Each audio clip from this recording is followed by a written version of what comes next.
My wife emailed while I was closing a $2.3 million deal in Paris. Divorce papers attached. I'm selling your father's house for $15 million to finally live the life I deserve. I replied, go ahead. 48 hours later, her lawyer called me, voice shaking. What did you do? I was standing in a hotel in Paris, literally just finished signing papers for a massive business deal, when I checked my phone. Email from my wife Jessica. Subject line, new chapter. Inside, divorce papers, and this gem. I'm selling your dad's estate for $15 million. Time to live my life now. No explanation, no warning, just that. I read it twice while sipping my coffee. Then I typed back 2 words, go ahead. Here's what Jessica didn't know. That estate wasn't mine to sell. It wasn't hers either. My grandfather created something called the Sullivan Family Trust back in 1962. He didn't trust anyone after his own brothers tried stealing land from him, so he locked everything down tight. The trust required signatures from direct family members only, meaning me and only me, to sell anything. Jessica's name never even appeared in the paperwork. 6 years ago, when we refinanced our house, she signed a document. Page 9, buried in the legal jargon, she acknowledged she had zero claim to any trust property. She initialed it twice. I kept that document in a secure cloud folder that only my lawyer knew about. After her email, I quietly sent copies to the title company, not to Jessica, just to the people who needed to see it. Then I turned off my phone and enjoyed Paris. 2 days later,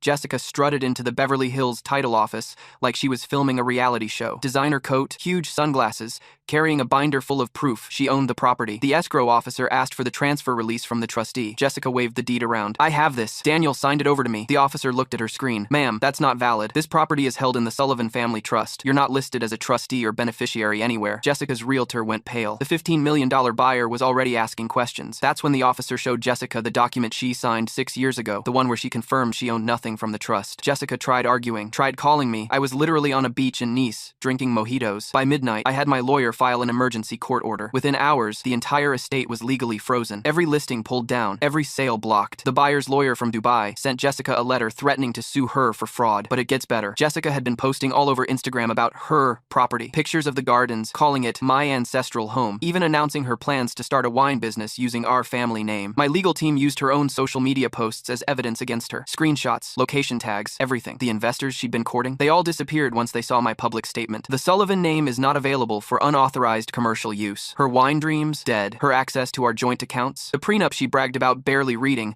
had a clause about that too. When she filed for divorce, her spending privileges automatically dropped to basic tier. Translation, no more private chefs, no more luxury shopping, no more black car service. Everything that came with being married to me, gone. Last week, her lawyer finally called. His voice was shaking. What exactly did you do? I smiled. I didn't do anything. I just made sure what was already true became visible to the right people. Silence. Then, she's completely exposed. If that waiver holds up, it does, I interrupted. My grandfather built this trust to survive people exactly like her. Jessica thought she married into a legacy she could claim as her own, but legacies aren't things you take. They're things you protect, and I protected mine.